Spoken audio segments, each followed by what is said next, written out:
अस्सलाम वालेकुम। आज द जर्नलिस्ट कट में मैं हूँ रईसा फ़ातिमा और मेरे साथ हैं सीनियर तज्ज़ियाकार सज्जाद अनवर साहब। अस्सलाम वालेकुम। जी वालेकुम सलाम, कैसी हैं आप? ठीक हैं सर, मैं बिल्कुल ठीक हूँ। ईरानी सदर मसूद पेज़ेश्कियान आज इस्लामाबाद पहुँचे हैं। वो वज़ीर आज़म साहब से और सदर मुमलिकत आसिफ़ अली ज़रदारी साहब से मुलाकात करेंगे। बेसिकली वो शुक्रिया अदा करने आए हैं। लेकिन इसके साथ ही एक और भी खुशखबरी आई है कि ईरानी समंदरों की नाकाबंदी ख़त्म कर दी गई है। उनको पूरी दुनिया को अमरीका समेत अपनी पेट्रोलियम मसनूआत बेचने की इजाज़त दे दी गई है। 2 महीने के लिए हुआ है, लेकिन होपफुली एक्सटेंड हो सकता है। तो इसमें पाकिस्तान के लिए क्या क्या एक्स्ट्रा अपॉर्चुनिटीज़ होंगी? क्या वाकई पेट्रोल यहाँ पे 100 रुपये पर आ सकता है? तो आप हमें कुछ बताएं, पाकिस्तान के लिए क्या क्या खुशखबरियाँ आने वाले दिनों में हो सकती हैं? देखें, ये बहुत खुशाइंद है कि ईरान के सदर पाकिस्तान आ रहे हैं। वो पाकिस्तान का शुक्रिया भी अदा करेंगे। कुछ टेक्निकल जो उनके मुज़ाकरात जारी हैं अमेरिका के साथ, उस हवाले से वो वज़ीर आज़म साहब से बातचीत भी करेंगे, ज़रदारी साहब से भी मिलेंगे, आर्मी चीफ साहब से भी मिलेंगे। ये तो अच्छी बात है, लेकिन पाकिस्तान के लिए क्या है? अगर हम इस तरह से सोचना शुरू कर दें, पाकिस्तान की अशराफ या पाकिस्तान की इस्टेब्लिशमेंट, हुकूमत, ब्यूरोक्रेसी सारे मिल के ये सोचें कि इस अपॉर्चुनिटी में पाकिस्तान के लिए क्या है, तो पाकिस्तान के लिए बहुत कुछ है। लेकिन अगर आपने हाथों पे हाथ रख के बैठे रहना है, जिस तरह से बाबू आपके मुल्क में हुकूमत चलाते हैं ब्यूरोक्रेट्स, और जिस तरीके से वो इस्लामाबाद बैठे अपने सिस्टम से ही पेट्रोल में लेवी टैक्स डाल देते हैं, सेल्स टैक्स डाल देते हैं, और जो प्रोडक्ट 70 रुपए की होती है वो हमें 300 रुपए की मिलती है, तो वो तो फिर उसी तरह काम करते रहेंगे। ये पहला मौका आया पाकिस्तान के लिए कि ओपेक की बजाय पाकिस्तान ईरान का दरवाज़ा खटखटाए, उनसे कोई 30% 40% तेल सस्ता लेने की कोशिश करें।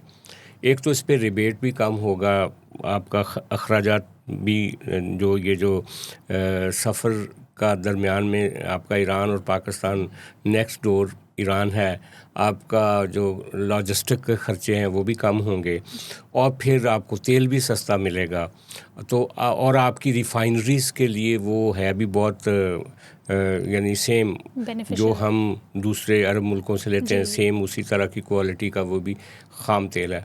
तो ये तो स्काई इज़ लिमिट, इतना फ़ायदा हो सकता है कि किसी वक्त जाके 100 रुपये से कम या 100 रुपये जितना तो उसी वक्त होगा जब हमारे ये जो ह्यूज टैक्सेस हैं पेट्रोलियम पे लगे हुए, क्योंकि हमारे जो अखराजात हैं हुकूमत को चलाने के लिए, वो 3-4 चीज़ों से तो वो पूरे करते हैं। ये बहुत आसान टैक्स होता है कि आपने पेट्रोल बाहर से इंपोर्ट किया, उसके ऊपर टैक्स लगाया और गरीबों को बेच दिया और आम आदमी को बेच दिया। तो इस पे आसानी से पैसा कमाती है हमारी रियासत। अगर वो अपनी टैक्स की रेशो को कम करेगी तो तभी जाके कीमतें बहुत नीचे आएंगी। लेकिन ये तो ज़रूर है कि इस वक्त अगर 300 के करीब आपका पेट्रोल की प्राइस है, तो 200 के करीब आ सकती है। इतना तो फ़र्क आ सकता है अगर वो भी फेडरल गवर्नमेंट, पेट्रोलियम डिपार्टमेंट और हमारी गवर्नमेंट जो है और हमारे जो दीगर अदारे हैं वो सारे मिल के कंपोजिट फॉर्म में काम करें, फिर ये पॉसिबल होगा। अभी अच्छी बात है कि वज़ीर-ए-आज़म साहब ने कीमतें कम की हैं, लेकिन सच्ची बात है अभी भी 300 रुपए का पेट्रोल ख़रीदना आम आदमी के लिए एक बहुत मुश्किल काम है। इसी तरह गैस में वो अपॉर्चुनिटी है पाकिस्तान को, जो देखें बिजली बनाने के लिए हमें गैस चाहिए, कारखानों के लिए हमें गैस चाहिए। हम जिस तरह से लोड शेडिंग, अब हर घर में लोड शेडिंग हो रही है गैस की, तो हमें गैस की शदीद शॉर्टेज का सामना है। और पाइपलाइन जो है वो ईरानियन साइड से कंप्लीट हो चुकी है पाकिस्तान के बॉर्डर तक। अब पाबंदियां नहीं हैं, तो पाकिस्तान को फौरी तौर पे इन्वेस्टमेंट करनी चाहिए, उस पाइपलाइन को जोड़कर हमारा जो नेशनल ग्रिड है गैस का उसके अंदर शामिल करें, और एक आपको सस्ती गैस आपको मिल सकती है। तो जो हम कतर से और बाकी मुल्कों से जाके ख़रीद रहे हैं एनएलजी वगैरह, वो ईरान से बहुत सस्ते दामों मिल सकती है। बिजली की कीमतें कम हो सकती हैं, जो हम आज बिल भरते हुए हम रो रहे हैं, उसके ऊपर हमें बहुत सारा रिलीफ मिल सकता है। तो अगर ये देखें, ये शहबाज शरीफ साहब की अपनी परफॉर्मेंस का मामला है, ये फेडरल जो सेक्रेटरीज़ हैं, फेडरल जो आपकी कैबिनेट है, उनका मामला है कि वो किस तरीके से ये गैस और ये जो पेट्रोल है और एनर्जी की जो पाकिस्तान की ज़रूरतें हैं उनको किस तरह से ब्रिज करते हैं, और ये जो सालसी हमने की है इसको कैसे कन्वर्ट करते हैं पाकिस्तान के अवाम को रिलीफ देने के लिए। सर, आपने अपनी डिबेट में बार बार शहबाज शरीफ साहब का नाम तो लिया है, लेकिन ये जो इंटरनेशनल अचीवमेंट है पाकिस्तान की, ये सारी की सारी फील्ड मार्शल आसिम मुनीर साहब का क्रेडिट है, और उनका बार बार जेडी वैंस भी नाम ले रहे हैं, ट्रंप भी नाम ले रहे हैं। तो ये इस सब के जो मास्टरमाइंड हैं वो फील्ड मार्शल साहब हैं। तो अब ये जितने फ़ायदे पाकिस्तान के लिए लेने हैं तो उसके भी तो मास्टरमाइंड बेसिकली वही होंगे। वो जो चाहेंगे वो होगा, जो नहीं चाहेंगे वो नहीं होगा। तो आपको क्या लगता है कि अगर तो पाकिस्तान को बहुत फ़ायदा पहुँचता है फिर तो आसिम मुनीर साहब का क्रेडिट है, लेकिन अगर नहीं पहुँच पाता तो ये फेलियर फेडरल गवर्नमेंट पे आ जाएगा कि आपने इतनी बड़ी इंटरनेशनल अचीवमेंट को एक फेलियर में तब्दील कर दिया, आप कुछ कर ही नहीं सके अपने लिए। देखें, ये जो शब्बर रिजवी साहब है ना, उन्होंने एक दफ़ा कहा था जब SIFC बनी थी या जब CPAC की कोशिशें हो रही थी उस वक्त भी कहा था, अब SIFC बनी तब भी कहा था। उन्होंने कहा था कि ये जितनी कोशिशें कर रहे हैं आप, हम इस्टेब्लिशमेंट के लेवल पे, गवर्नमेंट के लेवल पे कि आपके पाकिस्तान में इन्वेस्टमेंट आए, वो कोशिशें क्यू ब्लॉक जो है पाकिस्तान का सेक्रेटेरिएट जो इस्लामाबाद में है, जहाँ पे फाइनेंस के अदारे हैं, FBR का दफ्तर है, बाकी अदारे हैं, वो वहाँ पे सारी कोशिशें खाक में मिला दी जाती हैं उन फाइलों में। वजह ये है कि देखें, जो आपका एग्जीक्यूशन का निज़ाम है ना, आप एक दफ़ा सऊदी अरब पाकिस्तानी डेलीगेशन गया, ये अपने फील्ड मार्शल साहब गए शुरू में, तो उन्होंने सऊदीज़ ने कहा कि हम आपकी मदद करने के लिए तैयार है, कोई प्रोजेक्ट लेकर आएँ जिसमें हम फाइनेंसिंग करें, कोई कागज़ हो। तो बुनियादी काम जो है ना वो उन बाबुओं का है, जो ये सिर्फ आप एस्टेब्लिशमेंट या फील्ड मार्शल साहब उन दरवाज़ों को खोल सकते हैं जो बंद दरवाजे हुए हैं पाकिस्तान के लिए, या वज़ीर आज़म साहब एफ़र्ट करके सफारतकारी करके दुनिया को मुतवज्जे कर सकते हैं। लेकिन जो पॉलिसी बनाना होता है, आपने एक फ्रेमवर्क तैयार करना होता है। मसलन अगर ईरान से आपने तेल ख़रीदना है या एनर्जी ख़रीदनी है तो पेट्रोलियम मिनिस्ट्री जो अभी थे मुख्तलिफ सौदे कर रही है इस वक्त मार्केट में, उनसे हट के ईरान का दरवाज़ा उस पर दस्तक देनी है ना। तो जो आपकी कमिटमेंट्स हैं, जितने सौदे आपने किए हुए हैं और जितने कमीशन बाबुओं ने लिए हुए हैं, वो अभी फौरी स्विच नहीं करेंगे। जितनी मर्ज़ी आप कोशिश कर लें, इनको टाइम लग जाएगा। हम सुनते सुनते थक गए कि आज़रबाईजान से एनर्जी ख़रीदनी थी, रूस से पेट्रोल लेना था, लेकिन आप नहीं ले सके। रीज़न ये है कि जहाँ आपकी विंडो खुली होती है वहाँ पे इनके बड़े म्यूचुअल मफादात जुड़े हुए होते हैं। यही वजह है, ये जो आपकी ऑटोमोबाइल इंडस्ट्री है, मैं उसकी बात करता हूँ कि वो इतना बड़ा माफिया है कि एक आम आदमी, जो गरीब आदमी, जिसकी पहुंच है कि वो 10 से 20 के दरमियान, 20 लाख के दरमियान गाड़ी ख़रीदना चाहता है, उसके लिए कोई गाड़ी अवेलेबल नहीं है। नई गाड़ी जो सबसे छोटी गाड़ी है वो भी 35 से 40 लाख के दरमियान है। हाँ।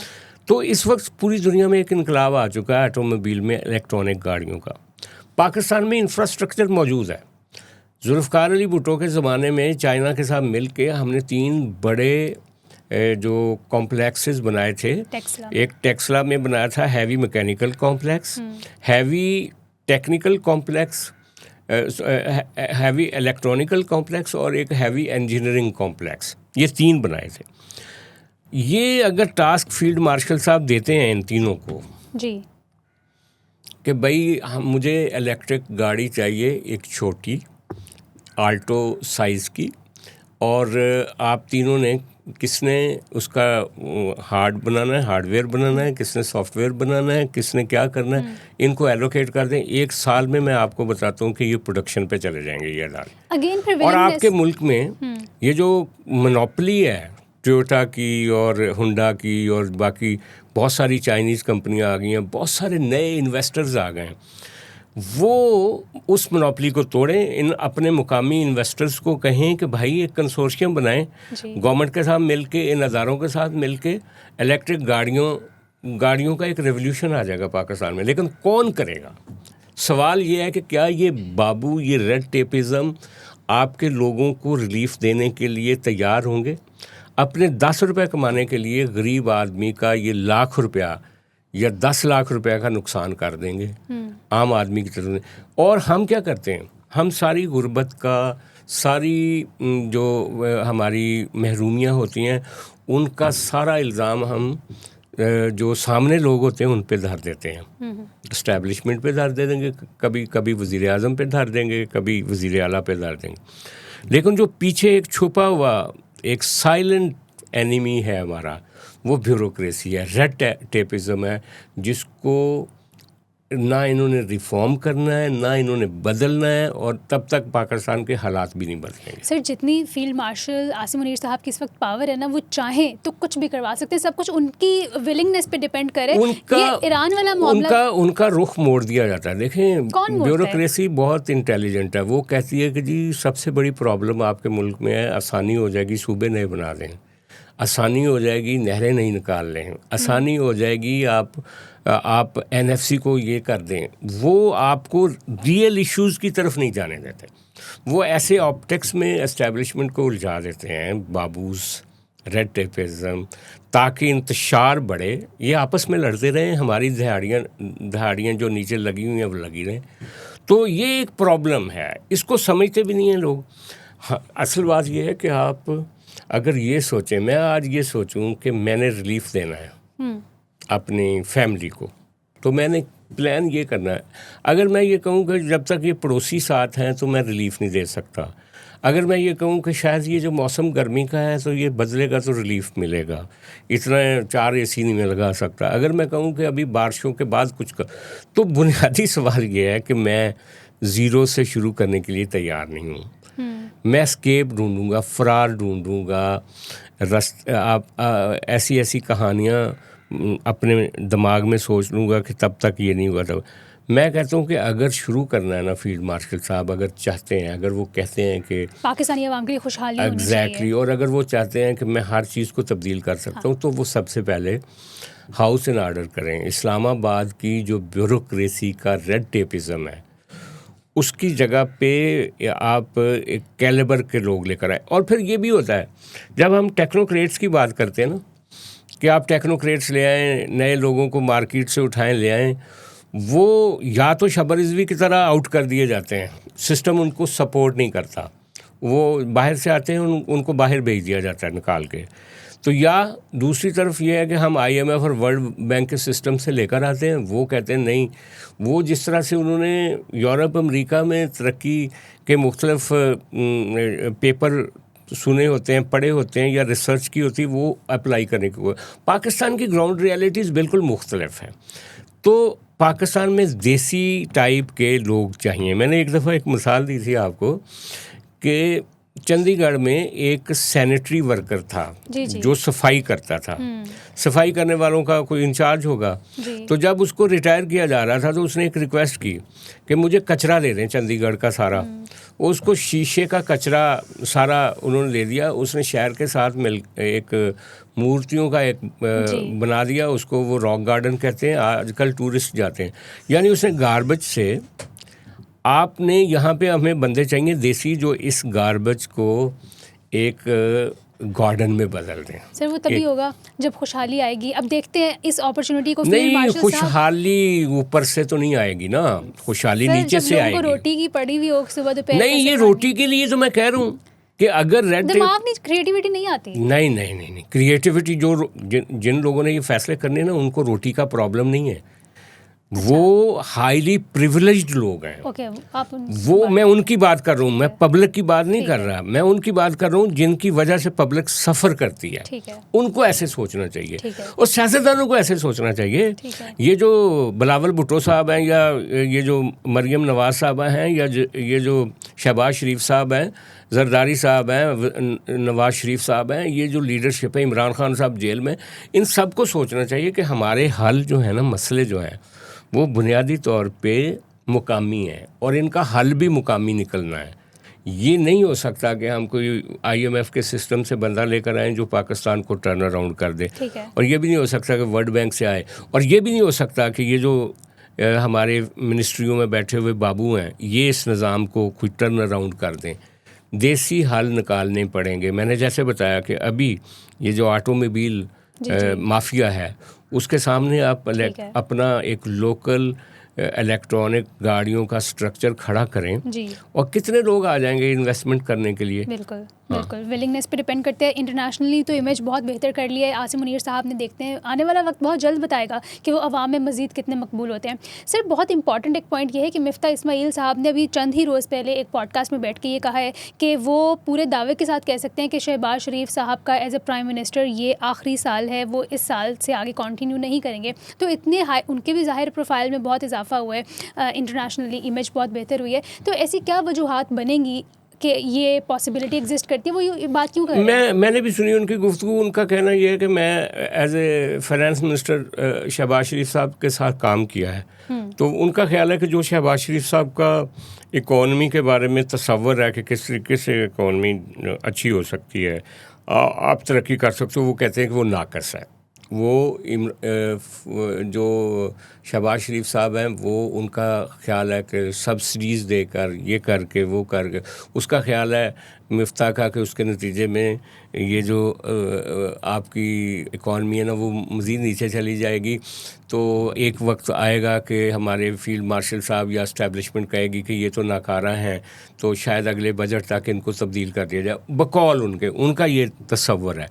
लेकिन मैं फिर कहता हूँ कि किसी हद तक वो दुरुस्त भी कहते हैं, उन्होंने उनके साथ काम किया हुआ है, लेकिन हमारी एस्टेब्लिशमेंट के पास भी पॉसिबिलिटीज़ क्या हैं, रिप्लेसमेंट क्या है, वो किसको लेकर आएंगे। वो इन्हीं, मैंने फिर कहा कि अगर ये कबाड़ भी है ना तो इस कबाड़ के अंदर से भी फूल खिलाए जा सकते हैं अगर एक सिनर्जी पैदा कर दी जाए, सिविल मिलिट्री सिनर्जी हो, रेड टेपिज़म को आप कंट्रोल करें, मामलात का एक डायरेक्ट हल, बाईपास, एक आउट ऑफ द बॉक्स मसाइल को सोचें और इस अपॉर्चुनिटी से फ़ायदा उठाएंगे। ईरान का सस्ता तेल, सस्ती हमें गैस अगर मिलने जा रही है तो उसको कैसे जल्दी से जल्दी हम अपने सिस्टम में ला सकते हैं, कैसे कर सकते हैं, इस पे जल्दी फैसले करने की ज़रूरत है। ठीक है, आपने रिप्लेसमेंट की बात की, वैसे तो हमने कुछ रोज़ पहले भी अपने शो में बात की थी कि पीटीआई के साथ कोई विंडो खोली है उन लोगों ने मुज़ाकरात की। तो भी अलीमा खान साहिबा भी आज मीडिया से गुफ्तगू कर रही थी, आज मंगल का रोज़ है, इमरान खान से मुलाकात का दिन है,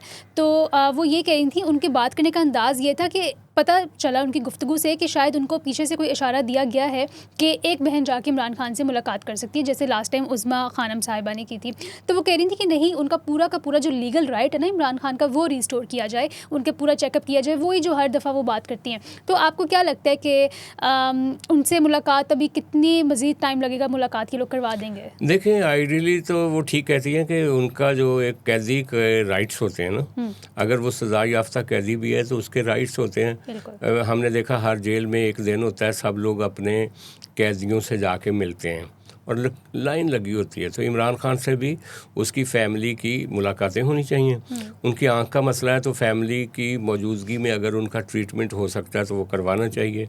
ये तो आइडियली तो ये बातें ठीक हैं, लेकिन इस मुल्क में वही बात है ना जो हम पहले ज़िक्र कर रहे थे कि चूँकि सियासत को हम कंट्रोल करते हैं, एक को हुकूमत देते हैं तो दूसरे को जेल में बंद करना हमारे SOPs में शामिल है, और जब किसी को जेल में बंद करते हैं तो उस पर सारी दुनिया की सख्तियां जो हैं वो ढा देते हैं और फिर उसी को उठा के हम प्राइम मिनिस्टर भी बना देते हैं। ये डिलेमा है हमारा, इसीलिए तो हम आगे नहीं बढ़ रहे। 2 कदम आगे चलते हैं, 4 कदम हम पीछे चले जाते हैं।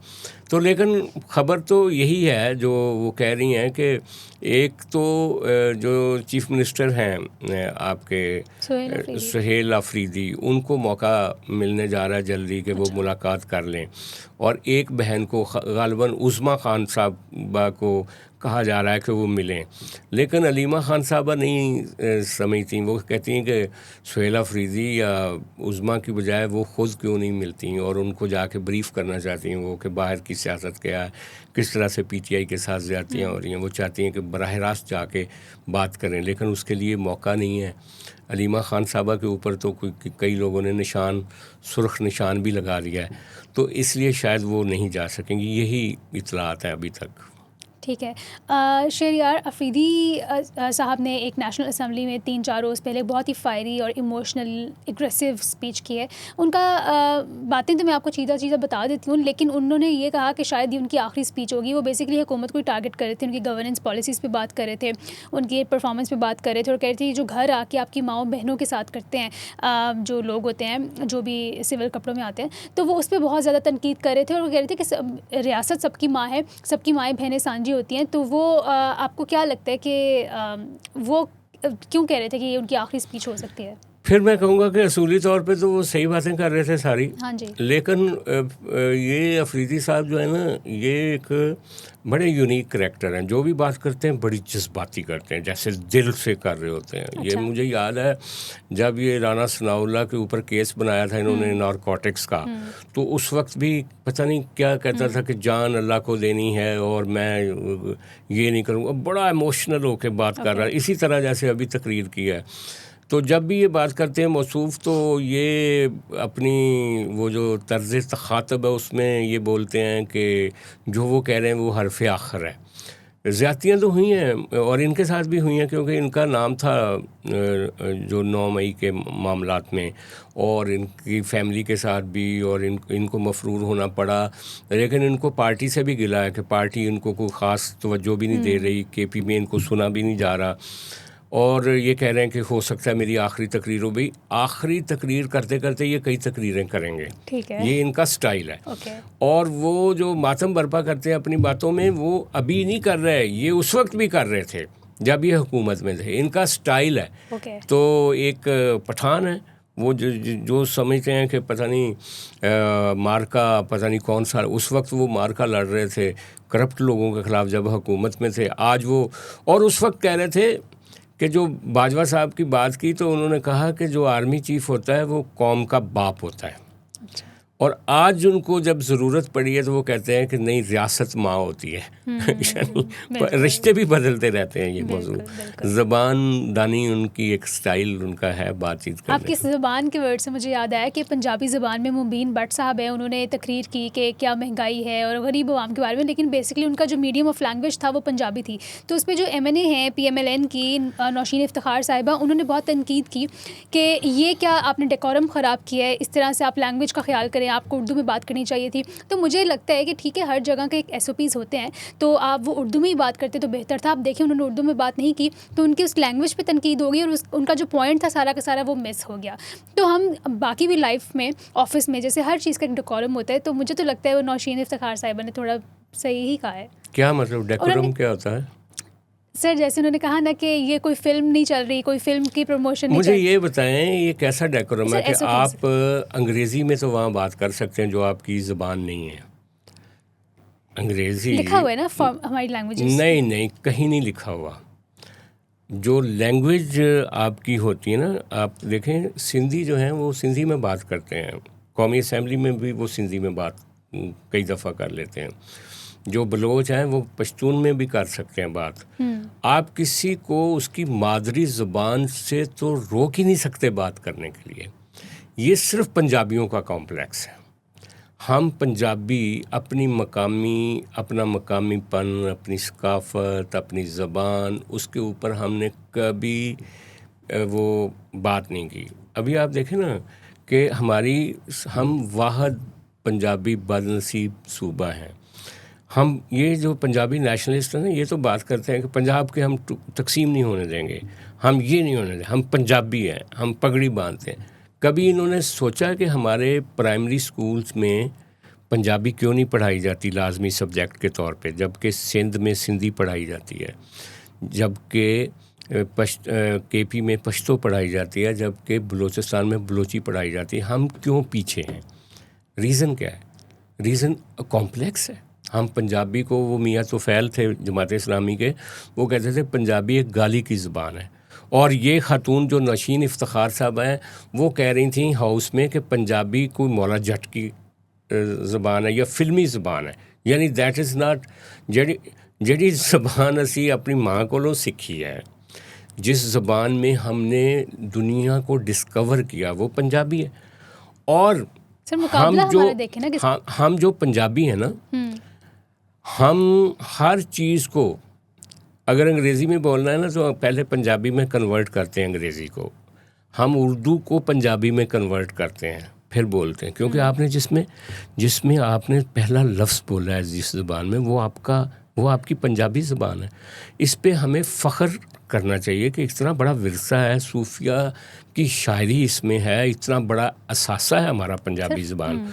और हम बदकिस्मती ये है कि बुल्ले शाह पे और वारिस शाह पे और शाह हुसैन पे और अपना क्या नाम है हमारे जो दीगर सूफिया हैं उनके ऊपर इंडिया में रिसर्च होती है, इंडिया की यूनिवर्सिटियों में इनको पढ़ाया जाता है, और हमारे यहाँ तो पंजाबी लिपि के ऊपर, पंजाबी टेक्स्ट के ऊपर अभी तक इत्तफाक राय नहीं है।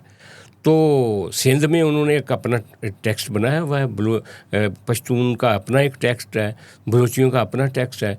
हम पंजाबी उर्दू में लिखते हैं जिसमें बहुत सारे लफ्ज़ों का तलफ़्फ़ुज़ बिगड़ जाता है, तो उसके लिए जो एक ख़ास तरह का टेक्स्ट, नूरी टेक्स्ट पंजाबी का होना चाहिए, वो हम अभी तक तख्लीक नहीं कर सके। हम अपनी वो पंजाब असम्बली में अभी तक इसके ऊपर कानून साजी नहीं कर सके कि तालीमी अदारों में इसको कैसे पढ़ाना है। पंजाबी ज़ुबान और पंजाबी लिंग्विस्टिक के ऊपर एक कोई पूरा यूनिवर्सिटी का अदारा नहीं हमने बनाया, तो ये बदकिस्मती है। इसीलिए इस तरह का कॉम्प्लेक्स फिर जो है वो फिर फैलता है जरासीम। और आप भी कह रही हैं कि ये जो है ये डेकोरम, कौन सा डेकोरम है, कौन सा डेकोरम होगा जो मुझे मेरी मादरी ज़बान बोलने से रोकेगा? सर मैं बताती हूँ, मेरा पॉइंट ये है कि फ़ख्र अपनी जगह, ठीक है, क्यों अपनी जगह फ़ख्र इसलिए, लेकिन आप देखें आपका जो कंपटीशन है वो इंटरनेशनल स्टैंडर्ड्स के अकॉर्डिंग, आप एक नेशनल टीवी पे नेशनल मसला बयान कर रहे हैं, उर्दू इंटरनेशनल स्टैंडर्ड पे पूरा उतरता है। एटलीस्ट आपके सारे लोगों को तो समझ में आएगा ना। सारे लोगों को समझ में आना और चीज़ है, मैं अपनी पंजाबी को इसलिए सेक्रीफाइस कर दूँ कि ये सारे लोगों को समझ नहीं आती। हालांकि ये जो पंजाबी है, ये पंजाबी जो है ना, ये मुल्तान से लेकर बल्कि अगर बलोची लफ्ज़ों को देखेंगे ना, सिंधी लफ्ज़ों को देखेंगे तो उनके अंदर भी पंजाबी है। और ये कहाँ तक जाता है, मद्रास तक। आज पंजाबी लैंग्वेज जो है वो सारी दुनिया में समझी बोली जाती है। पंजाबी गीत जो हैं वो सिर्फ पाकिस्तान के पंजाब में नहीं है, बॉलीवुड में, और वो इतना रॉक करते हैं। और हमारे जो पंजाबी स्टार्स हैं वो पूरी दुनिया में अपना जो फ़न पेश करते हैं। आप कैसी बात कर रही हैं कि वो हाँ कोई बैरियर है किसी ज़बान के सामने? चलिए आप मेरा एक पॉइंट क्लियर कर दें, मैं खुद भी पंजाबी हूँ, मेरी पंजाबी बल्कि मेरी अम्मा कहती हैं कि सिखों वाली पंजाबी ज़बान इसको अच्छी बोलनी आती है, लेकिन जो सिखों वाली कोई पंजाबी ज़बान नहीं है, ना मुसलमानों वाली कोई। देखें वो अमृतसर में जो मुसलमान और सिख रहते थे उनका एक ही टोन थी, जो हरियाणा के हरियाणा के जो जाट हिंदू थे और मुसलमान थे उनकी टोन अलग है। पंजाब अमृतसर की अलग है, जलंधर की अलग है, होशियारपुर की अलग है, गुरदासपुर की अलग है, फैसलाबाद, मुल्तान, झंग, लाहौर, रावलपिंडी, उन सब की टोन अलग अलग है। तो ये वो लहजे हैं जो 20 किलोमीटर के फासले पे जाके बदल जाते हैं। ये कोई सिखों की, मुसलमानों की, ईसाइयों की अलग अलग ज़बान नहीं है। डायलेक्ट जो वहाँ पे रहने वाले लोग होते हैं ना, वो किसी भी रिलीजन के हों, वो उस डायलेक्ट में बात करते हैं, जिसमें वो हमारे कितने लोग हैं जो हिंदू थे जो इंडिया में चले गए, वो आज भी हिंद को ज़बान बोलते हैं। दिल्ली में एक पूरा मोहल्ला है जो कि सराइकी हिंदुओं का है, वो उनके बच्चे और उनकी औरतें और उनके बाबे और उनके लोग आज भी सराइकी उसी तरह से बोलते हैं। सर मैं कह रही हूँ कि डायलेक्ट ठीक है अपनी जगह, मुझे भी 3-4 डायलेक्ट आते हैं, पंजाबी डायलेक्ट नहीं है, नहीं मैं कह रही हूँ मैं तासुब नहीं पेश करी, लेकिन उनका जो असल मसला था वो जो गुर्बत पे बात कर रहे थे उनसे तो अटेंशन हट गई। अब आप हर एक का माइंड बदलने बैठोगे फिर तो हो गया काम। नहीं, ये इस कॉम्प्लेक्स अगर उसने बात की है तो सारे पाकिस्तान के लोगों को समझ आई है कि उसने वो क्या बात कर रहा है। अगर नौशीन इफ्तिखार जो कि डस्का की खुद रहने वाली हैं, जो कि पंजाबी माँ के जिसमें पंजाबी माँ का जो प्रोडक्ट है वो खुद वो इस पे बात कर रही हैं। मैं आपको कह रहा हूँ कि इचरा लाहौर का रहने वाला मियाँ तुफैल जो है वो कहता था पंजाबी गाली की ज़बान है, जबकि हर गली में इचरा में पंजाबी बोली जाती। तो ये तासुब है, ये कॉम्प्लेक्स है पंजाबी के खिलाफ, इससे हमें बाहर निकलना चाहिए। लास्ट में हम गिलगित बल्तिस्तान की बात कर लेते हैं। वहाँ पे जो एडवोकेट अमजद हुसैन साहब हैं पीपल्स पार्टी के, वो बिला मुकाबला सीएम बन चुके हैं। तो अब क्या पीपल्स पार्टी जिन वादों जो वादे बिलावल भुट्टो साहब करके आए हैं उनके तमाम वो पूरे हो जाएंगे, तमाम जीबी के मसाइल हल हो जाएंगे? देखिए, मैं यहाँ पे वार्न करूँगा, ये जो सियासत है ना बिला मुकाबला मुंतखब कराने की, ये जमहूरियत में होती नहीं है, ना इसको होना चाहिए। इसकी वजह से कुछ ऐसी चीज़ें नमूदार होती हैं फिर अननेचुरल, जिनको संभालना मुश्किल हो जाता है। इससे पहले हमने कश्मीर में ये तमाशा देखा है। जब वहाँ पे पीटीआई की गवर्नमेंट थी तो वो नियाज़ी साहब उनके वज़ीर आज़म थे, एक क़य्यूम नियाज़ी साहब, उनको हटा के जब इमरान खान साहब की गवर्नमेंट ख़त्म हुई, उनको हटा के वहाँ पे इंजीनियरिंग की गई और सारी पॉलिटिकल, यानी पीटीआई में एक बड़ा धड़ा बना दिया गया फॉरवर्ड ब्लॉक, एक आध को छोड़ के बाकी सारे उस फॉरवर्ड ब्लॉक में आ गए। उसमें जनाब मुस्लिम लीग नून और पीपल्स पार्टी को शामिल करके एक मुश्तरका आपने एक हुकूमत बना दी, जो कि वहाँ पे अपोजिशन ही कोई नहीं थी। तो उसका नतीजा बड़ा भयानक निकला। उसके नतीजे में ये जो कश्मीर एक्शन कमेटी है, उसके नतीजे में पैदा हुई, जो आज संभाली नहीं जा रही आपको। क्योंकि जब आप पूरी की पूरी असेंबली हुकूमत में चली जाती है तो फिर अपोजिशन की बात कोई नहीं करता, आवाम की बात कोई नहीं करने वाला होता। जो आवाम के सुलगते हुए मसले होते हैं, वो उसकी बजाय आप अंदर बैठ के बंदरबाट कर लेते हैं। आप ऊपर एक एरिस्टोक्रेसी बना लेते हैं, नीचे लोग जो होते हैं वो बेआवाज़ हो जाते हैं, और फिर उनको कश्मीर एक्शन कमेटी जैसे लोग जो होते हैं वो आके संभाल लेते हैं, और फिर आपके लिए मसला हो जाता है, अनारकी पैदा होती है। और इसीलिए आज वहाँ पे स्ट्रगल कर रही हैं पार्टियाँ इस मामले के हवाले से कश्मीर में इररिलेवेंट हो रही हैं कि लोग सारे कश्मीर एक्शन कमेटी के साथ खड़े हैं। अगर यही फार्मूला आपने नॉर्दर्न एरियाज़ में गिलगित बल्तिस्तान में अपनाने जा रहे हैं, जिस तरह से कि वहाँ पे मुस्लिम लीग नून भी, पीपल्स पार्टी भी, तहरीक इस्तेहकाम पाकिस्तान भी और इंडिपेंडेंट भी, सारे जो हैं वो मिल के एक वज़ीर आला को सपोर्ट करेंगे और वज़ीर आला उन सब को खुश रखने की कोशिश करेंगे, तो फिर वहाँ के पब्लिक इररिलेवेंट हो जाएंगे। तो ये एक वार्निंग है पीपल्स पार्टी को कि वो लोगों के मसले हल करें, लेकिन अपनी अपोजिशन को भी फेस करें। अपोजिशन होनी चाहिए वहाँ पे। ये एक मत सोचें कि जरदारी साहब का फार्मूला हमेशा से ये रहा है कि जैसे सिंध में है कि उन्होंने वहाँ पे जितने मुखालिफ लोग थे उनको भी अपने टिकट दे के अपनी सिंध में मुखालफत ही ख़त्म कर ली। उसके नतीजे में फिर ये होता है कि फिर आके लोग जो हैं एक ऐसी इंजीनियरिंग करते हैं आपके ख़िलाफ़ जो कि और ज़्यादा आपके लिए नुकसानदेह होती है। तो आप अपोजिशन को बरकरार रहने दें। अपोजिशन अवाम के जज्बात की तर्जमानी करती है हर जगह पे, तो अपोजिशन का एक रोल होना चाहिए। और अमजद हुसैन से तवक्कुआत हैं कि वो ख़ुद जो गिलगित बल्तिस्तान के लोग हैं उनके राइट्स के बड़े खुद वकील रहे हैं। एस्टैब्लिशमेंट चाहती नहीं थी, और एस्टैब्लिशमेंट नहीं चाह रही थी, वो फिर भी बन गए। और ये बिलावल भुट्टो की बड़ी कामयाबी है कि बिला मुकाबला भी कर लिया और एस्टैब्लिशमेंट के 4 वोट भी ले लिए, जो अलीम खान साहब के 7 वोट थे वो भी ले लिए फ़ोन करके। लेकिन अब अगला रास्ता दुश्वार है। बजट में आपके पास इतने पैसे नहीं होते गिलगित बल्तिस्तान के लोगों के, क्योंकि ये जो कश्मीर डिवीज़न है ना, उसके अंदर से पैसे जो कश्मीर की मिनिस्ट्री होती है उसके अंदर से बजट जाता है। कोशिश तो ये कर रहे हैं कि एनएफसी में कश्मीर को और बल्तिस्तान को शामिल करके उनके कुछ पैसे बढ़ाए जाएं, और वहाँ पे सोशल प्रोटेक्शन देने की ज़रूरत है। गिलगित बल्तिस्तान वो जगह है जहाँ पे 60 साल से ऊपर और 100 साल के करीब लोगों की अच्छी खासी तादाद है जो कुछ खुद नहीं कर पाते और दूर दराज देहात में रहते हैं। वो ट्रैवल भी नहीं कर सकते, आ भी नहीं सकते। 100 तरह की बीमारियां हैं, जच्चा बच्चा के मसाइल हैं वहाँ पे। दरियाओं और स्ट्रीम्स के ऊपर पुल नहीं हैं।